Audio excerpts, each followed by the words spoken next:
இந்த குத்து விளக்குல விசேஷ நாட்களில் 2 குத்து விளக்கு ஏற்றுவா. இல்லைன்னா பெரிய குத்து விளக்குல ஒரு தீபம் இப்படியும் ஒரு தீபம் சுவாமியை பார்த்து ஏற்றுறது ரொம்ப விசேஷம். இன்னொன்று பார்த்துட்டாரு அப்படின்னு சொன்னால் கிழக்கு வடக்க பார்த்து ஏற்றுறது ரொம்ப நல்லது.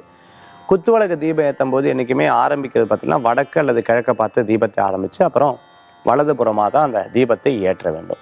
சுவாமிக்கு ஊதுபத்தி ஏற்றுறது, அந்த ஊதுபத்தி பார்த்துட்டேன்னா தசாங்கம்னு சொல்லுவாள். நல்ல சாம்பிராணியாக நல்ல ஊதுபத்தியாக ஏற்றுறது ரொம்ப நல்ல பலன்களை கொடுக்கக்கூடியதாக இருக்கும். நேவேத்திய பாத்திரம் என்றைக்குமே முழுமையாக நேவேத்தியம் பண்ணுறது ரொம்ப நல்லது. நம்ம வீட்டில் அப்படி நேவேத்தியம் பண்ண முடியல 2 கல்கண்டு அல்லது அவள் நேவேத்தியம் பண்ண தாராளமாக நேவேத்தியம் பண்ணுறது நல்லது. அதே மாதிரி சுவாமிக்கு தீபம் ஏற்றின அதே தீபத்தின் மூலமாக கற்பூரம், அந்த கற்பூரத்தை அதிலேயே பற்ற வைக்கிறத தவிர்த்துக்கிறது நல்லது. வேறு தனி தீபமாக ஏற்றிக்கிறது ரொம்ப விசேஷ பலன்களை கொடுக்கும். டெய்லி கற்பூர ஆராத்தி ஏற்றுறது நல்ல பலன்களை கொடுக்கக்கூடியதாக இருக்கும். வாரத்துக்கு ஒரு முறை குழந்தைகள் வீட்டில் இருந்தால் திருஷ்டி எடுத்துக்கிறது நல்லது. அதே சமயத்தில் பார்த்தீங்கன்னா வெள்ளிக்கிழமையாக இருந்தால்